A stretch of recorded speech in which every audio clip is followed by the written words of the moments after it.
What's up, everyone? So welcome to the happy hour cook along. Is everybody ready to eat? Hey, Oscar, what are you doing over there? I'm getting ready to cook actually. Oh, okay.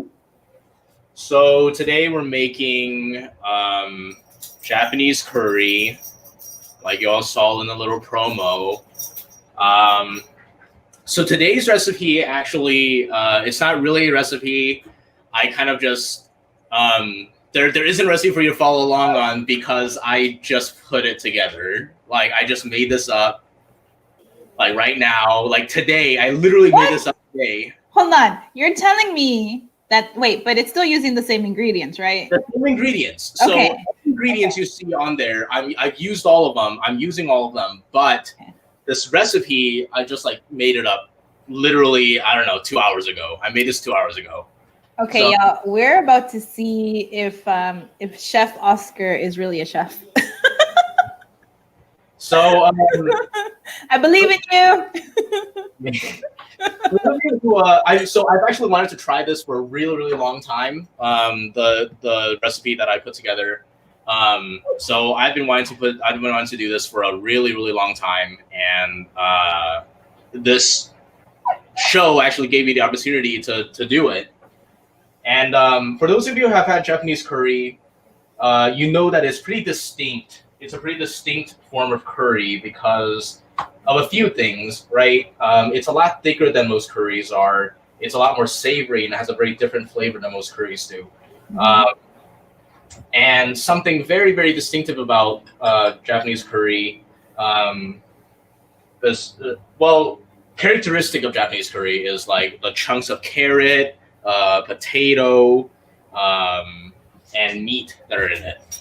But this is for me. I personally feel this way. I don't know if anyone else has ever felt this way. If you guys hear like a jingling, that's my dog scratching her ear. She is right on the floor right now. Okay. But I personally feel like if I'm eating curry and I'm serving curry over rice, I don't really like the idea of having like chunks of potato in there. I don't know. To me, that's weird because I have a grain, which is my rice, and I have a root vegetable that might as well be a grain, which is potatoes. So it makes me feel kind of like, I don't know, I feel kind of weird eating that. Like it's good, but it's not like the ideal situation for me. So I wanted to make a Japanese curry that had potatoes and had carrots and had onions and had all this stuff. There is one that that had all these things, but it wasn't in these like big chunks. So that's what I did today. This recipe, this today's whole cook along thing, actually is one of the harder recipes because it took me so much time to do this beforehand. I spent about an hour and a half doing prep for this for today. Oh. Hey, we're supposed to fit all of this into an hour, yo. So that's why I did all this beforehand, because I'm not going to be cooking all of this on camera. A lot of this I already did. So what I'm doing right now is I'm just cutting up my chunks of beef, my sirloin, into cubes. There you go. Cubes, okay. Right? Nice.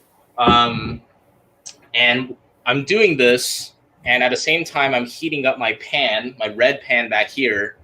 Mm-hmm. But behind it is another pan. Has something else in it. Oh, okay. You're going double pan on us today. Yeah. So for everybody that's tuning in right now, just keep in mind that so our cook along happy hour lasts about an hour. Sometimes it goes over a little bit, but Chef Oscar over here, he did prep work for about an hour and a half. You said took you about an hour and a half before of prep work, and is doing something there in the other pan. So let's Let's see So, what that is. this other pan here is full of this. Oh boy, it's full of this brown kind of sauce, right? Okay. So, this brown sauce. This is actually going to be the broth base for the curry we're making today. And a lot of folks, I know some folks saw that I had coffee beans listed as an ingredient. Yes. And I thought it was really weird. So coffee actually can serve as a flavor enhancer. And I've always wanted to cook some Japanese curry with coffee in it. I also put, I don't know if I put this in the recipe. I didn't put it in the rest in the ingredients, but I put an apple in this too. So what I have is chicken stock that has been steeped in a cup of ground coffee beans. So it's chicken stock. I made the chicken stock first, and then I got ground coffee beans and I put it in there, and I put it in the fridge the same way you would make cold brew. So when you make cold brew, you get a bunch of water, you just put coffee beans, ground coffee in it, put it in the fridge, and you take it out and you drain it. And what's left over is cold brew. You throw away all the coffee grinds. So I did that, but for the chicken stock. So I infused the chicken stock with coffee flavor. And then what I did, I did that last night. And today I took that, drained it, got this dark chicken stock with this coffee flavor. Mm-hmm. And then what I did was I took the potatoes. So the recipe the ingredients I listed, I had 2 potatoes. Mm-hmm. And I'm putting it on the screen right now. So this is the list of ingredients that Oscar shared with us. And to that, just keep in mind, y'all, you also added an apple, right? I added an apple, half apple. Okay, so half apple. All right, so I'm going to add something else on there right now, which is some butter. I'm going to take it out right now. Okay. I don't know. I'm excited. Because it's a lot of flavors. It's a lot of things I was not expecting. And then you're doing all sorts of things too, like the whole infusion of the mine is blowing right now. So yeah, I had it infused with coffee flavor, and what I wanted to do to have the flavors of, because the carrot and the onion and the potatoes, mm-hmm. they go into the curry, but they serve they do more things than just exist to be eaten, right? So carrots, I just got these little baby carrots. I didn't want to spend the money to buy like giant carrots, so I just got baby carrots. They're the same things, they're just small. Mm-hmm. So carrots go into the curry not only to be eaten, but there's a sweetness that carrots impart, right? So carrots have a unique sweetness to them they impart to the dishes. Onions, everybody who cooks with onions knows that onions have a really great, really unique flavor that also imparts to dishes. And potatoes, they're really great to eat, but they're also really great at thickening foods. Mm-hmm. In this case, thickening the curry. So what I wanted to do was have all of this, but not have so many chunks of these things in there. So what I did was I got a grater, got one of these. So you like that more smooth? Yeah, I got one of these. Got one of these, and I grated almost all of my potatoes. This is all that's left of the potato, and this is just so that I can have a little bit of extra texture in the dish. I grated all of my potatoes. I sliced all of my onions thin, right, like this. Yeah.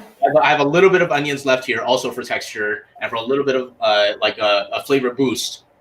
But I cut all my onions very thin. I shredded all my potatoes. I shredded half an apple, and I cooked it in some oil. I cooked it down to release the juices and to concentrate the flavor. And then I put in my stock, and I cooked my stock in that. And then what I did was I put it all into a blender. Whoa. Okay. I pureed it. So I pureed all of this. I took it out and I cooked it some more on the stove, right? Just so that the flavor can steep a little longer. And then this is what took the longest. I got a sieve. I got a small sieve, this big. Okay. And ladle by ladle, I ran the stock. This was like 2 liters of it. I ran the stock through that tiny sieve. This took like an hour.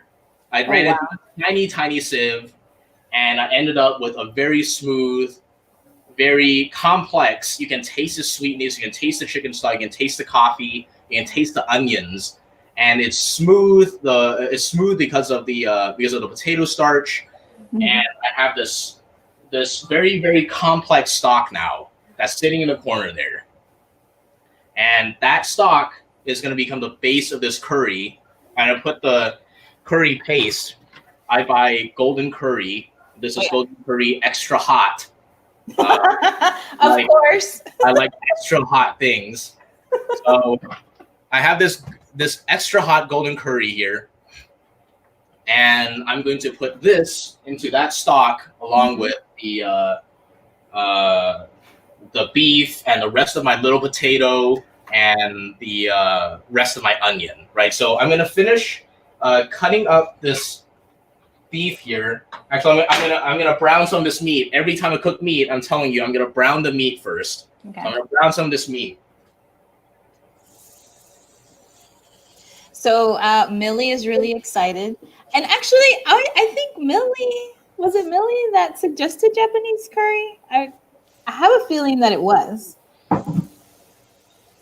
So Millie, just remind us, confirm if it was you that that suggested that.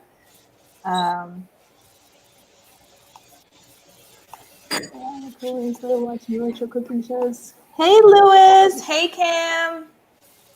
All right, so we have a question here. Let's see, from Kim.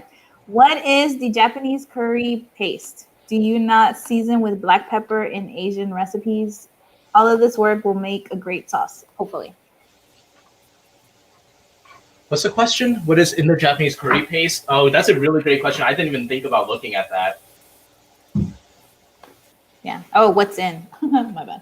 Okay, let's see. Wheat flour, vegetable oil, salt, curry powder, sugar, MSG, caramel color, MSG Flavor King, chili pepper, normal pepper, so black pepper, and then a bunch of other stuff like celery seed, mustard, stuff like that. Sweet. Oh, I don't grate. I didn't grate the onions. I sliced the onions actually, and I can slice them fast enough to where I am out of there before I start crying. Plus, I think for all of us that wear glasses, this helps a lot. And let's see, Lewis. Yeah, my coworkers love watching virtual cooking shows. Yay! And by the way, Lewis, I think we need to connect. It's been a busy week, so I'll make sure that happens this week for our next show. So,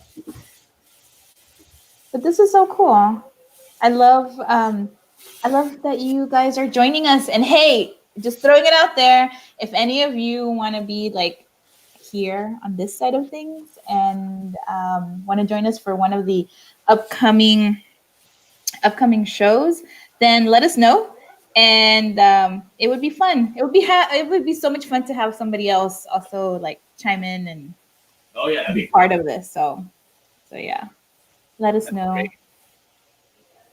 But cool. I guess while while Oscar is doing some of the cutting and browning of the meat, I just want to remind everybody, or first of all, again, thank you for joining us.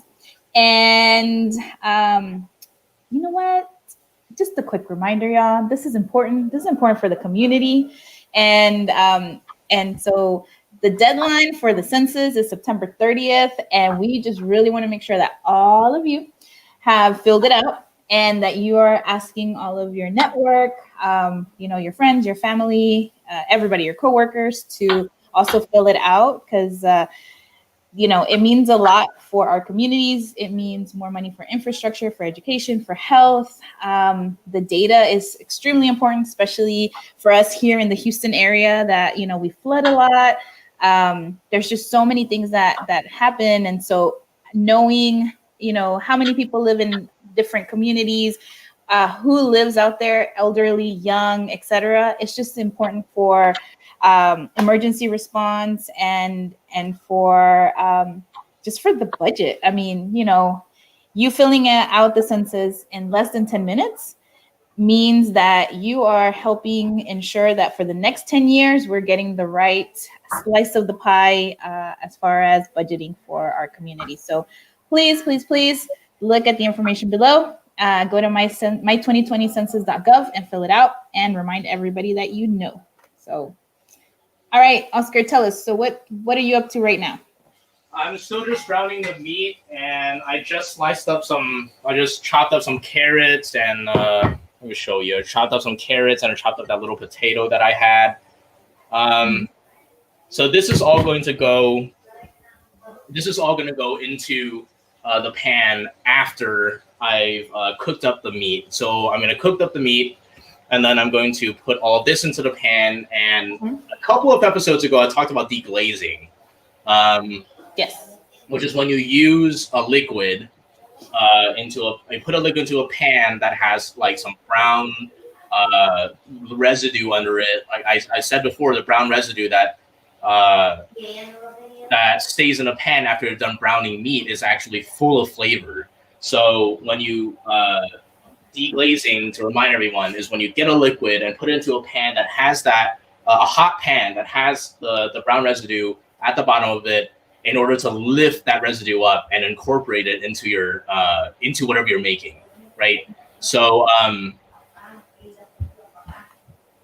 after I finish browning the meat, which is going to be like 10 more minutes, I think, because I have quite a bit to go, I'm going to put the carrots, the onions, the little bit of potatoes, I'm going to put them all into the pan.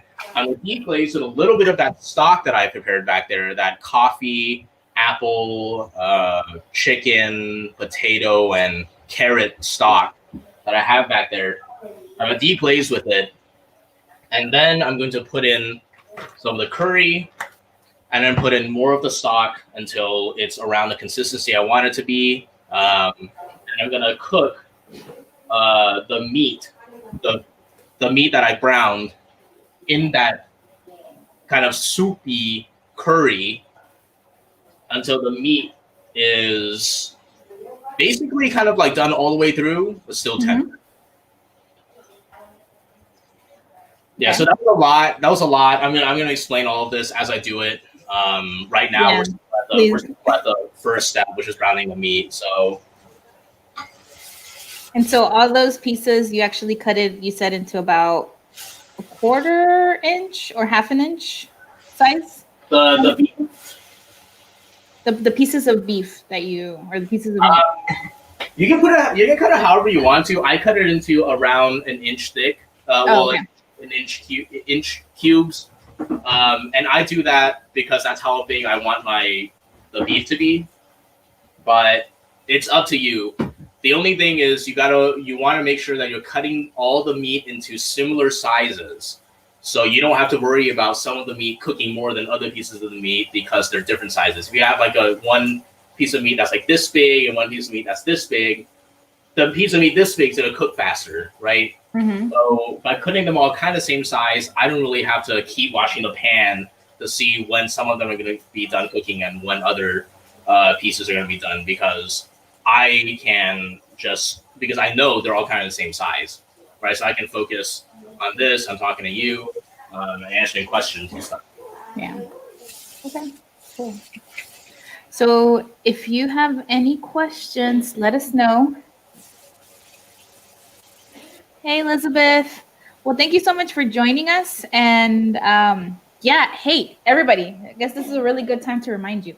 If there's a recipe that you would like for Oscar to do here on one of our upcoming happy hour cook-alongs, then please send it over to us, and he'll decide which one for the next show.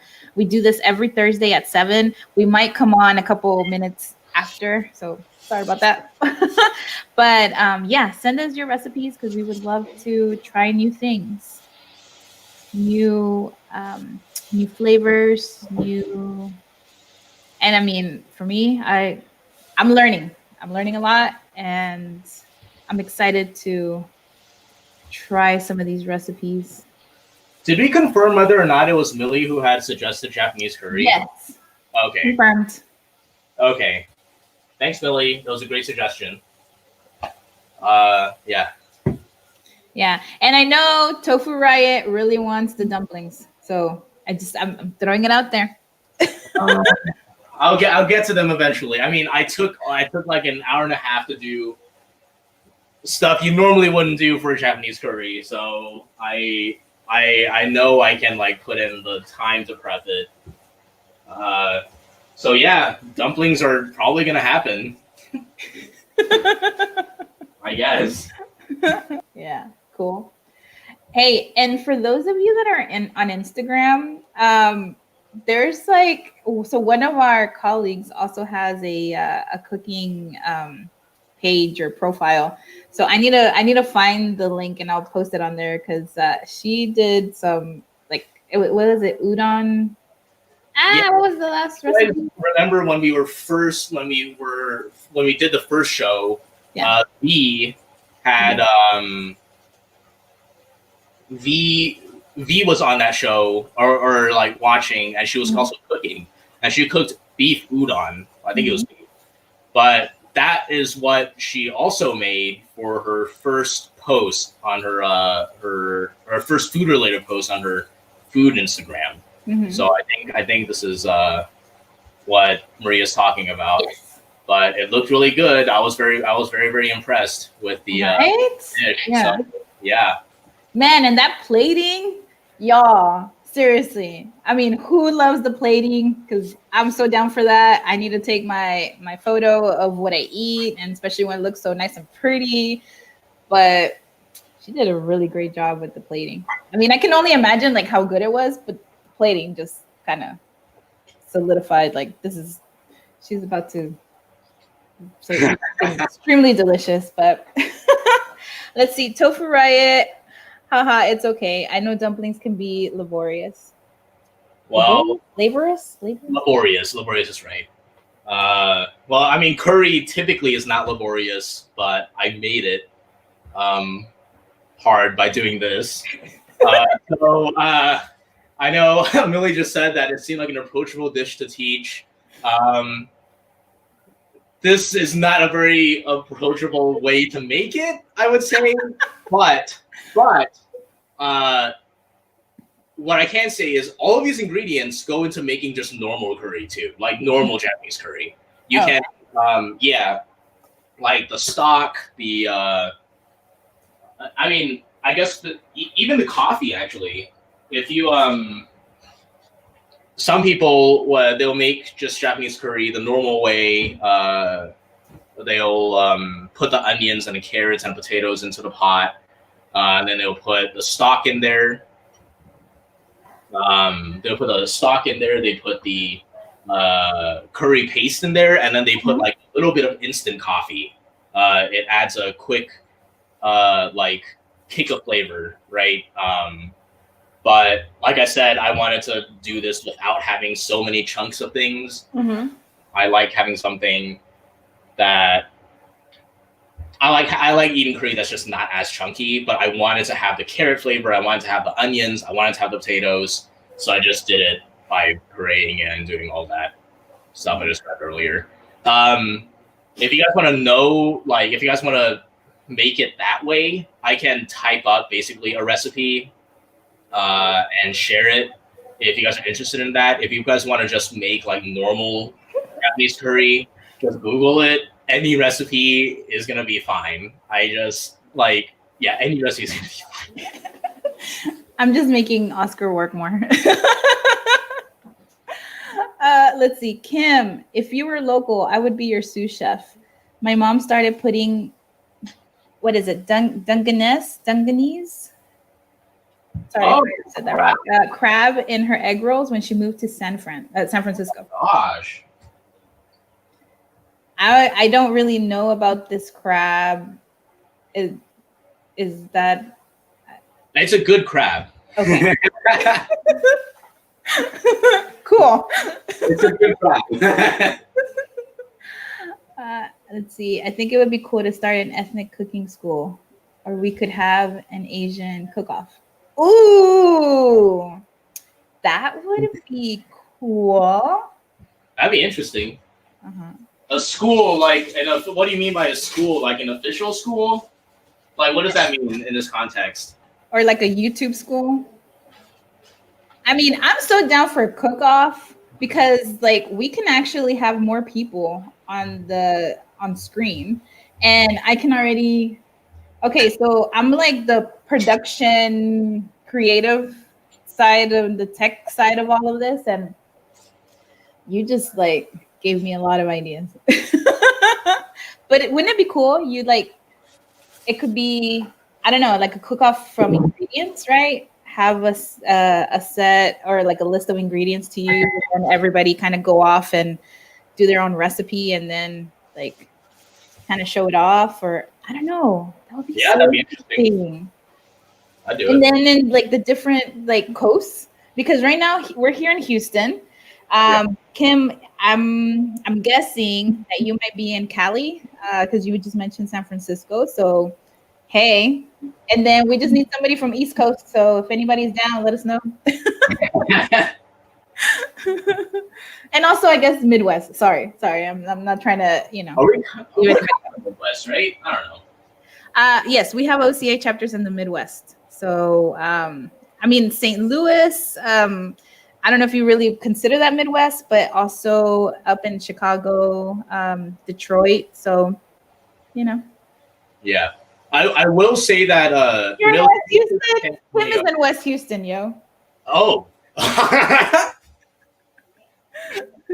But Millie, I will say that the San Antonio grocery stores are typically, I think they're gonna have most of the ingredients I use, except for maybe the cooking wine. But I'm not sure. I mean, I'm actually from San Antonio, so my family, we have I'm in San Antonio now.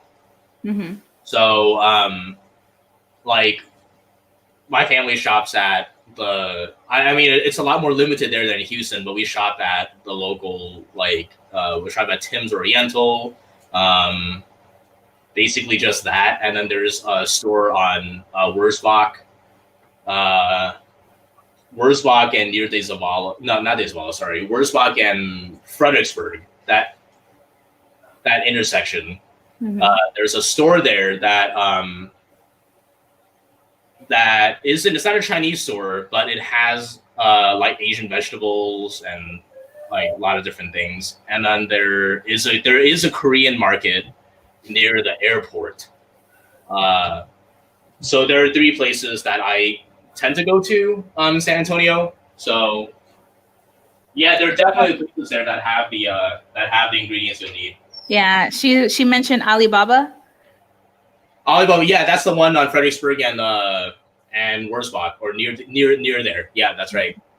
Yeah, so Millie just moved to San Antonio a month ago. Wow, where's San Antonio? That's so cool. So we have West Houston in the house, San Antonio. Mm-hmm. All right. Who else is here? Let us know where you are tuning in from. Because you know what? It would be awesome, like I said, to have somebody from each coast and also like central US or Midwest, the Midwest. and do something. So yeah, that'd be really exciting. okay. Oh, and then Kim. Okay, I totally missed this. Kim went to culinary school and only learned French classic techniques. Oh, okay. So I think that's where the idea for the Asian cooking school comes from. Oh yeah, that'd be really interesting. That'd be really cool. Yeah. Yeah, because I mean, again, I don't really cook, right? But I watch cooking shows and I'm learning so much from seeing these Asian recipes too, because some of the, well, obviously the ingredients are a little bit different, but then also some of the methods and stuff, the techniques. I'm like, oh, okay, I didn't know.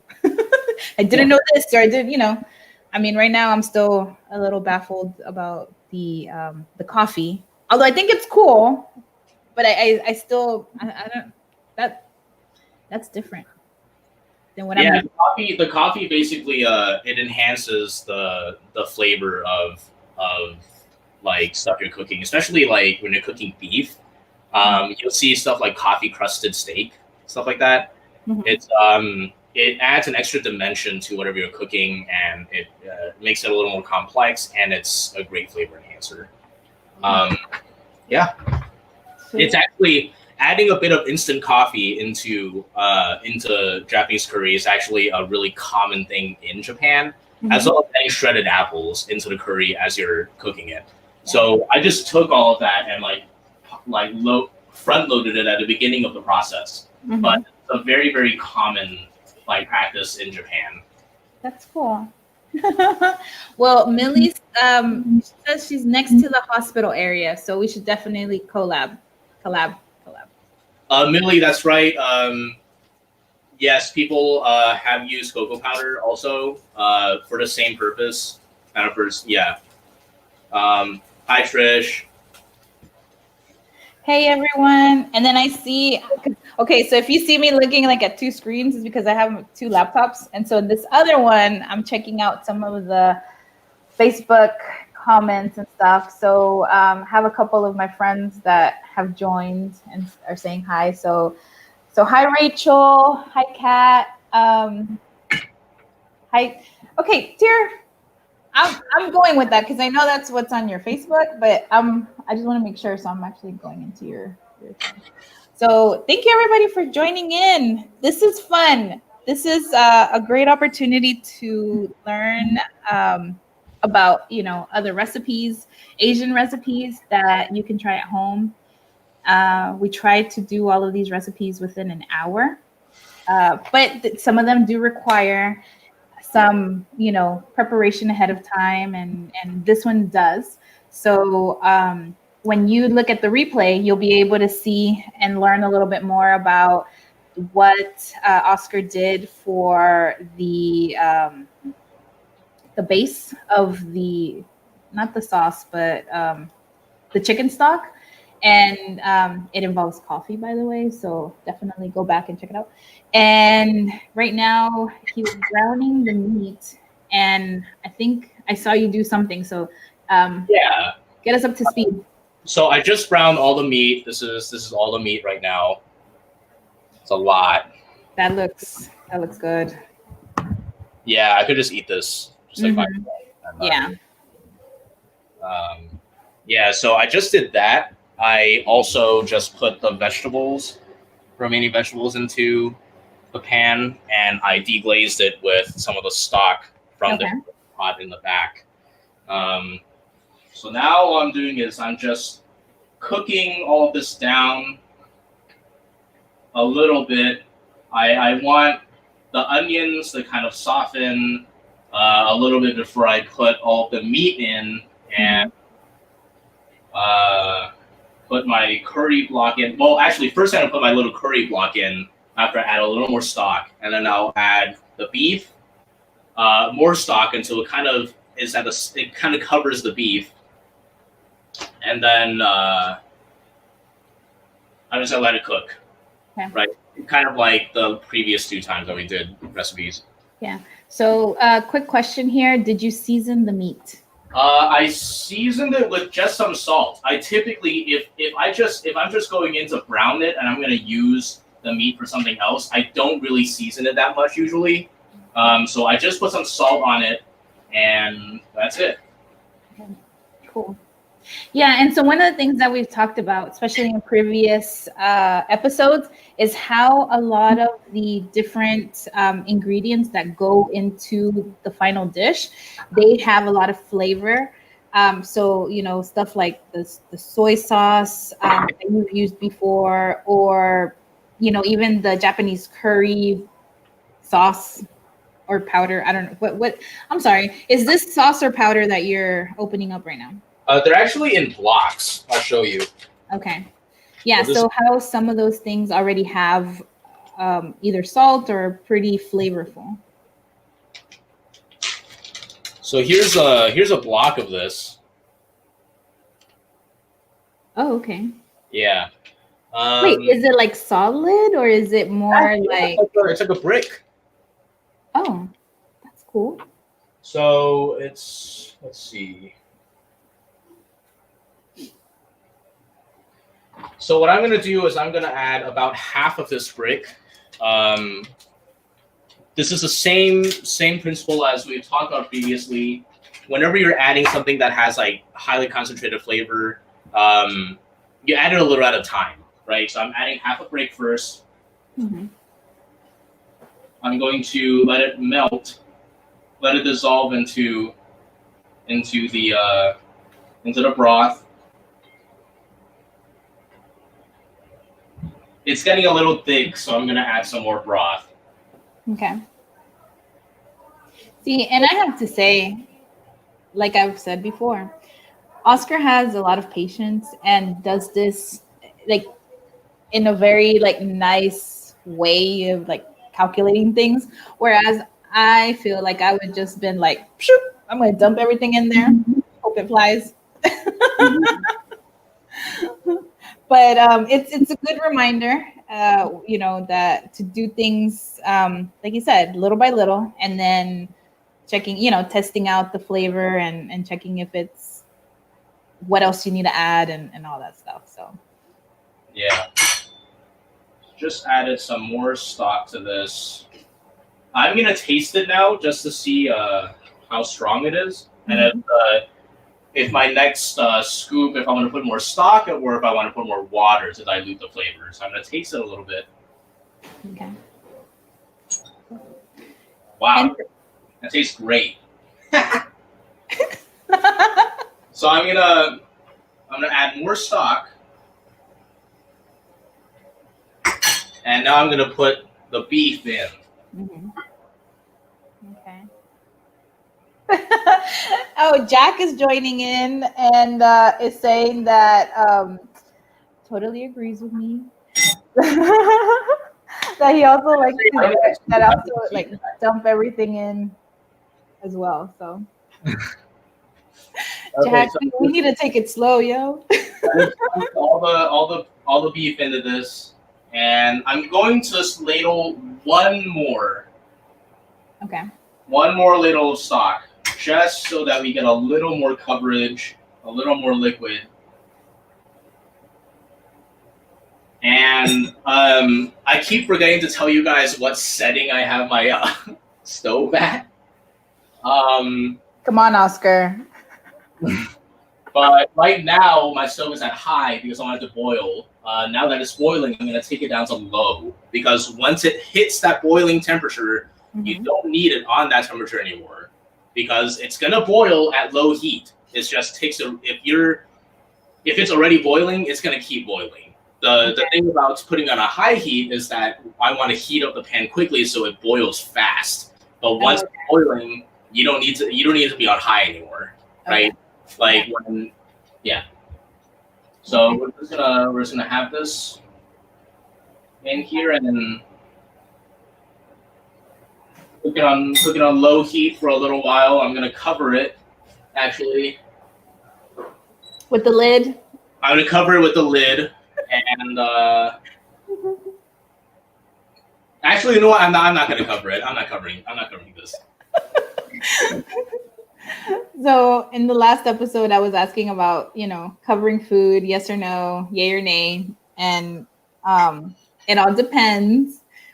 But what I was telling Oscar is I tend to cover everything at some point when I'm cooking. And I don't know if that really helps with what I'm doing, but Yeah, I mean, it just depends. Like, if there are advantages to covering and there are disadvantages to covering. Obviously, when you cover something, unless you have a glass lid, you can't see what's happening. So if I cover with my lid, which is just a bigger version of this, not glass lid. Oh, hold on. Is there like a thing against glass lids? What? No. I'm just saying, like, since I don't have a glass lid and I put it on there, I'm not going to be able to see what's happening inside the pan. Oh, okay, gotcha. Right? Like, I can't see through a slab of metal, right? Okay. So that's one disadvantage for me of covering the food. One advantage is when you cover the food, you can actually turn the temperature down. Like right now, what we're doing is we're just letting this cook. So right now, if I put the lid on, I'd actually be able to turn the heat even lower. So my oven has a setting below the low setting. It's called warm, right? Okay. So I could turn it to the warm setting and have it covered, and it would still boil, and we would still be cooking the beef to just the right temperature, right? Oh, okay. It's up to you, like kind of your preference. I like looking at my food, and I like having the lid off, so I'm gonna do it this way. I'm gonna add some pepper in there right now. Okay.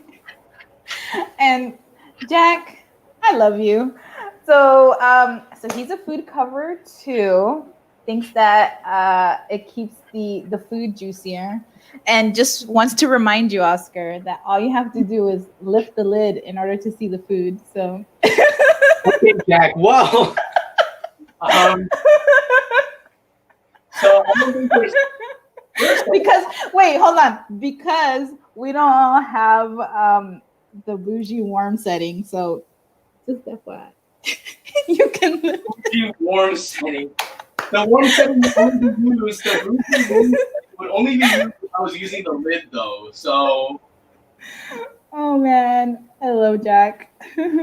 Let's see, Kim. I cover the pot to bring to to boil faster. I simmer uncovered to reduce the liquid. Okay. Oh yeah, that's a great point. Yeah, if you want something to boil fast, you cover it. Yeah. Okay, that makes sense. But yeah, I do tend to cover everything. Even like when I'm cooking salmon, I like cover. Like I said, I'm still learning. But just want to give a quick shout out to some other people that have joined. Rachel, hey, thanks for tuning in. Kat, I know you're asking about how long you marinate for, but actually you didn't marinate the beef, right? The meat? No, I didn't. Yeah, so if you go back and look at the video from the beginning, he did do some other stuff ahead of time, which was more on the broth and then like cutting up veggies and stuff. But when it came to the meat, he actually just cut it up and then added a little bit of tiny bit of salt, and then just kind of went from there. So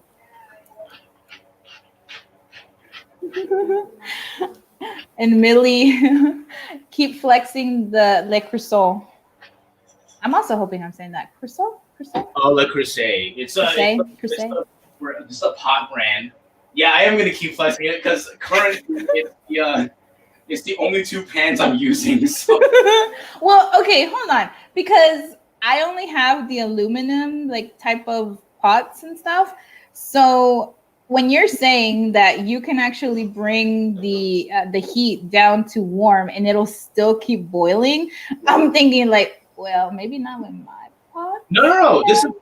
It'll work with every pan because it's not about the pan, it's about the heat. Okay. So when you have it, so basically, if you put something on low heat and wait long enough, it's going to boil. Okay. It's gonna boil.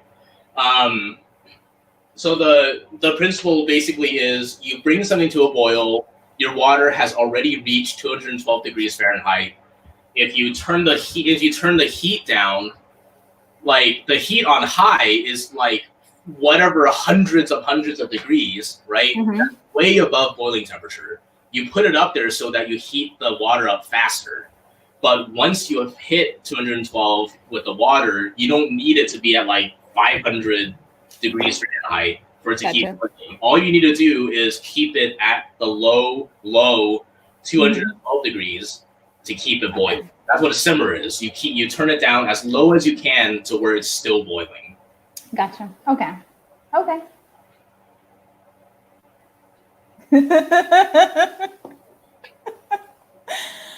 Oh man. Yeah. So Jack says, "What's up?" What's up, Jack?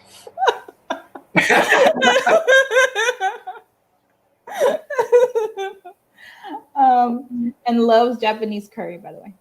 Oh, good. Oh, goody. You'll love this. Yeah. So I mean, once it's possible for all of us to get together, then I say, Jack, I know you're with me. I think that we should do some sort of like potluck or something, but Oscar should be the one that brings like the main dish and maybe two of the sides, right? And two. I'll bring the chips. That's the entire meal. I'm just saying, you have like done some pretty cool stuff on here, so share the wealth. Wow. And I'm pretty sure y'all don't want me to, experiment with you. So. So while we're on this little break, actually, I want to run an idea by everyone. Oh no. So I don't know if you guys have seen the movie Ratatouille. It's a movie about the rat. It's a cartoon. It's a Pixar film about the rat who cooks. Uh-huh. So, whoever's watched that, let me know, because I have a great idea for next week's recipe. Okay, please present it. And it's the recipe. The movies. It's the name of the movie. It's called Ratatouille. So you want to do Ratatouille? I've been wanting to cook that recipe on camera for so long. Like, you don't even know. I made this before as a meme, like just as a joke. And it's super good. It's really good. Okay. And I want to do it. I want to do it on this show kind of as a joke, but also because it's a good recipe. So I'm running this idea by y'all right now. If you guys don't want to do this, I won't do it. But I'm telling you, this is something I've been thinking about for quite a while. Uh-huh. I mean, I'm down, and you're gonna be the one doing the work, so that's cool. That's cool with me. Yeah, but I want to make something people want to see. If people want to see me like do other stuff and not Ratatouille, then I will not do Ratatouille. Okay, so how about this? So for everybody that's on here, give us a thumbs up if you're down for Ratatouille next week, and that way Oscar can start preparing. And I guess we could all start preparing too, for those of us that want to follow along and actually cook with him. So yeah, give a thumbs up if you're down for some Ratatouille for next week. Then give a thumbs up. Jack says he's definitely down for Ratatouille. I feel like it will really hold on. I feel like it really will test my and Maria's patience.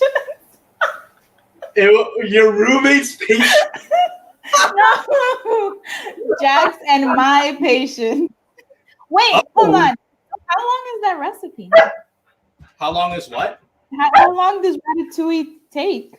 Oh, well, I have a plan for how I'm going to do it. It does take kind of long. I'm not going to cook the entire thing on camera. It's going to be very much like today, where I do a lot of prep beforehand. Okay. It's definitely not like I'm not going to cook that entire thing on camera. That's for sure. Okay, that's cool. Yeah, I mean, that would be cool. And maybe if you document some of the stuff that you do ahead of time, take some pictures and send it to me, then as you're talking about it, I can like post it up. That's a good idea.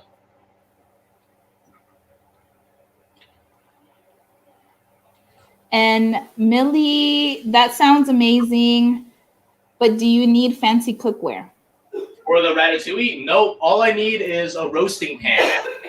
All I need is a knife and a roasting pan. So okay, cool.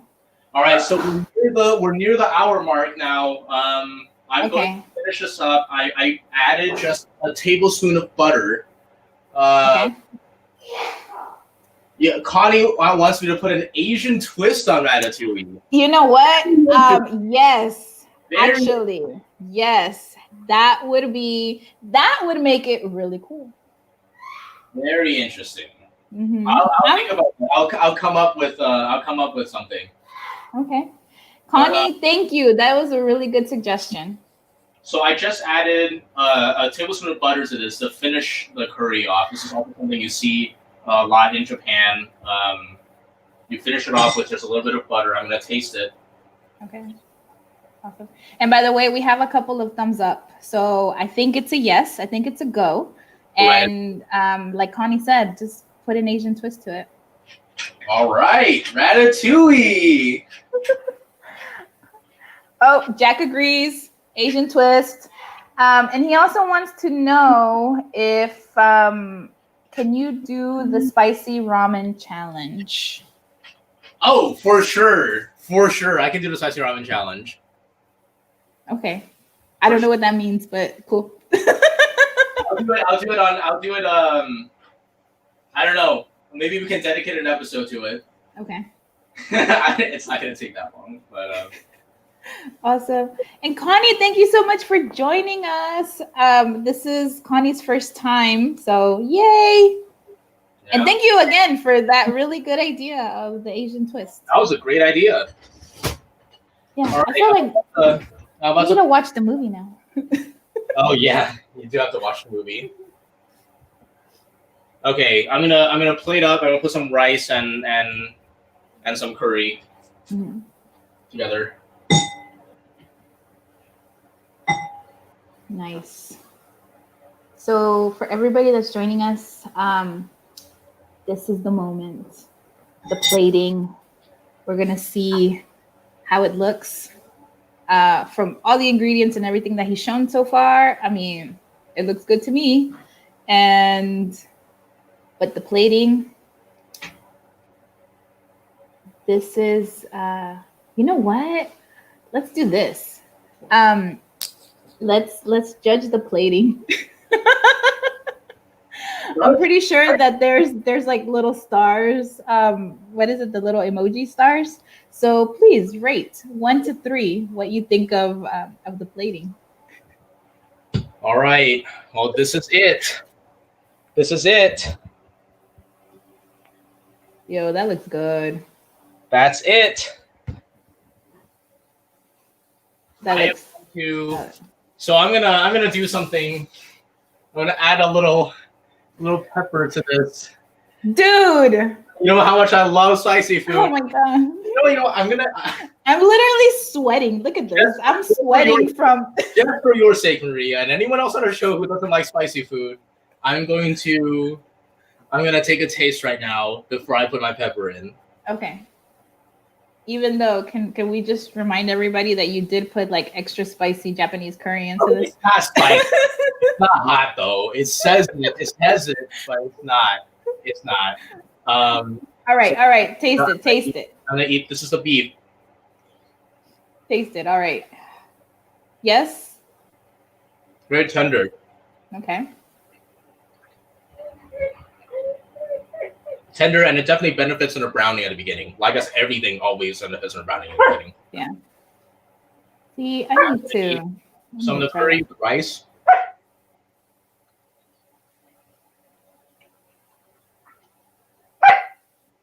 And this is like just white rice, right? Yep.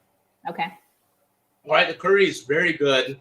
It's very complex. It has all the flavors that we have incorporated. My dog wants to eat this too, I guess.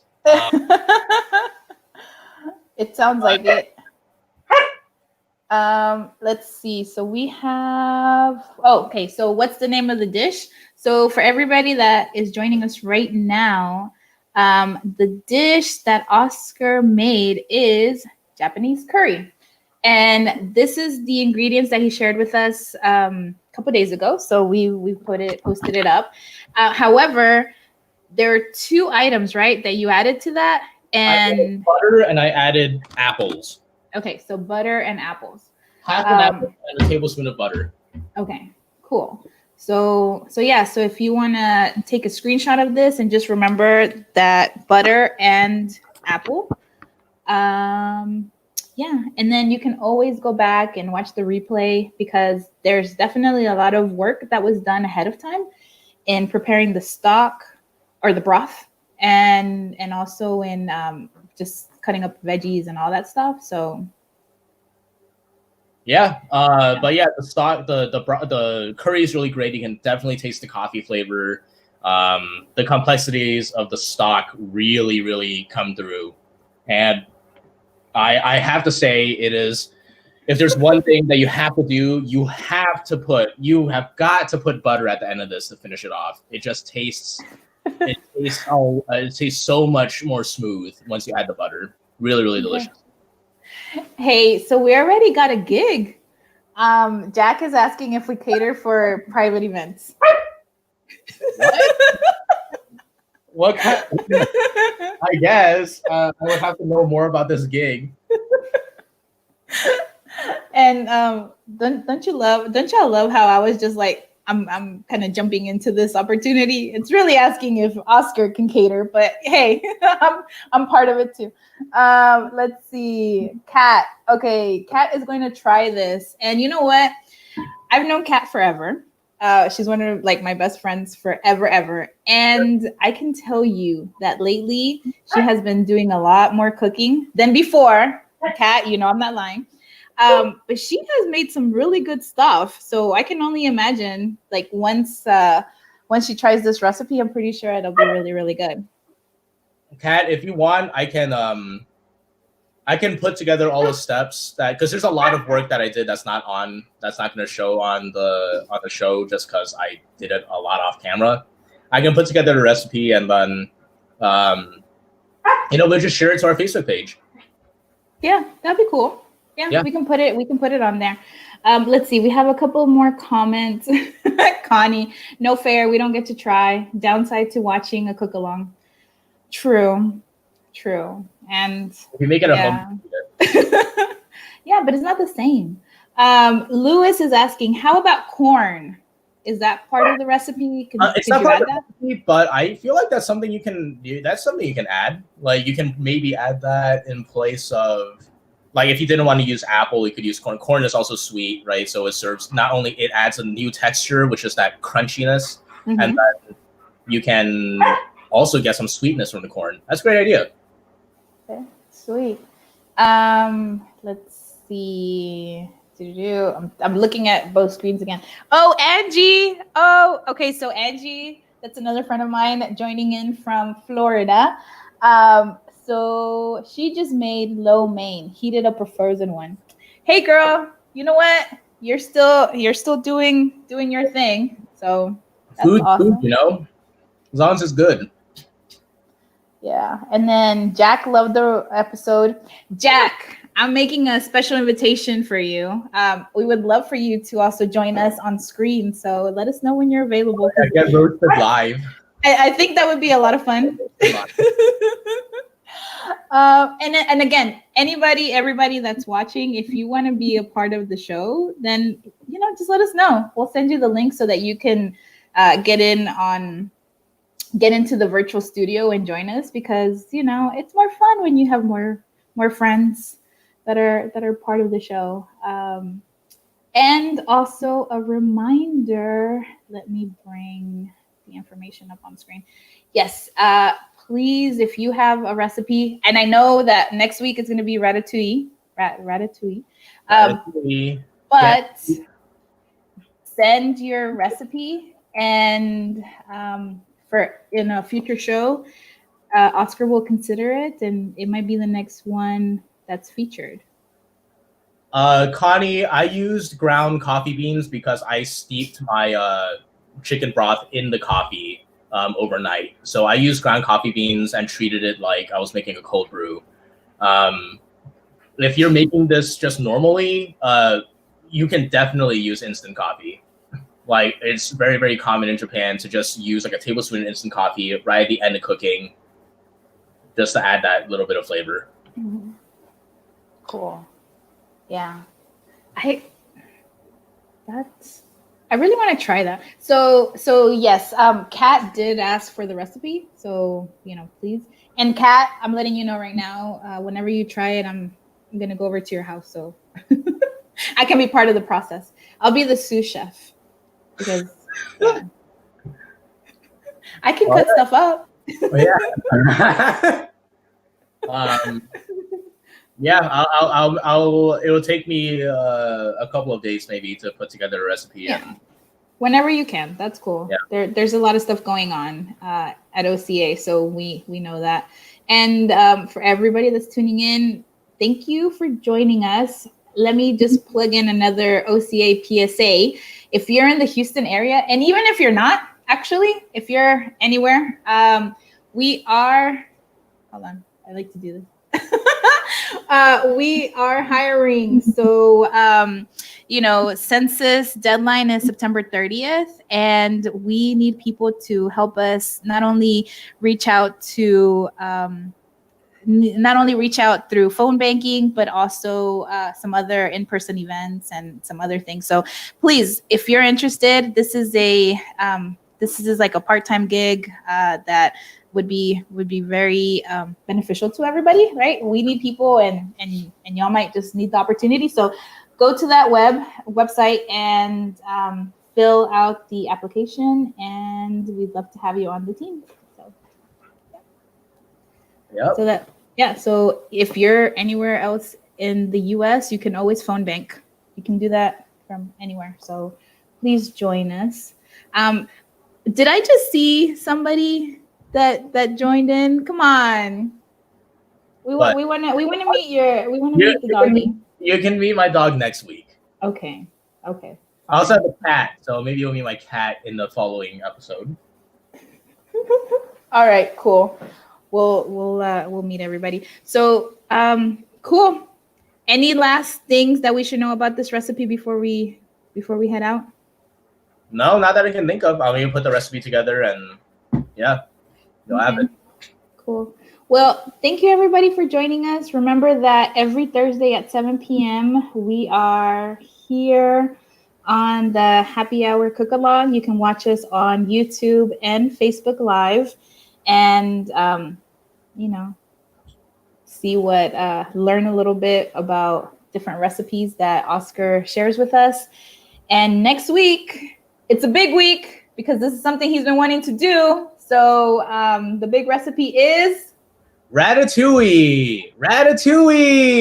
We're doing that next week. Get hyped, everybody.